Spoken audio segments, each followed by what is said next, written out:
টানা বৃষ্টিতে রাজধানীবাসী সহ সারা দেশেই জনজীবনে নেমে এসেছে দুর্ভোগ। ভারী বৃষ্টিতে ডুবে গেছে ঢাকা। প্রধান সড়কগুলোতে সৃষ্টি হয়েছে জলাবদ্ধতা। ফলে স্বাভাবিকভাবেই স্থবির হয়ে পড়েছে রাজধানীবাসীর দৈনন্দিন জীবন।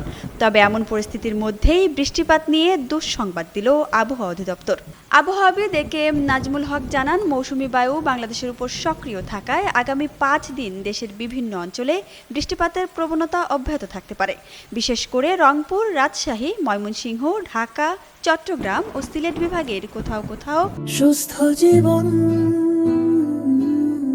সুন্দর পৃথিবী, মাঝারি ধরনের ভারী থেকে অতি ভারী বর্ষণের সম্ভাবনা রয়েছে। 13 জুলাইয়ের পূর্বাভাসে আবহাওয়া অধিদপ্তর জানিয়েছে, রংপুর, রাজশাহী, ময়মনসিংহ ও খুলনা বিভাগের অধিকাংশ স্থানে এবং ঢাকা, বরিশাল, চট্টগ্রাম ও সিলেট বিভাগের অনেক স্থানে বৃষ্টির সম্ভাবনা রয়েছে। এ সময় কয়েকটি এলাকায় ভারী থেকে অতি ভারী বর্ষণ হতে পারে। দিনের তাপমাত্রা সামান্য বাড়লেও রাতের তাপমাত্রা প্রায় অপরিবর্তিত থাকতে পারে। এছাড়া 14 জুলাই রংপুর ও রাজশাহী বিভাগের অনেক স্থানে এবং দেশের অন্যান্য বিভাগের কিছু স্থানে বৃষ্টি বা বজ্রসহ বৃষ্টির সম্ভাবনা রয়েছে।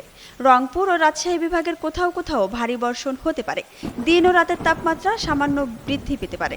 15 ও 16 জুলাই খুলনা, বরিশাল ও চট্টগ্রাম বিভাগের অনেক স্থানে এবং দেশের অন্যান্য বিভাগের কিছু কিছু স্থানে বৃষ্টি বা বজ্রসহ বৃষ্টির সম্ভাবনা রয়েছে।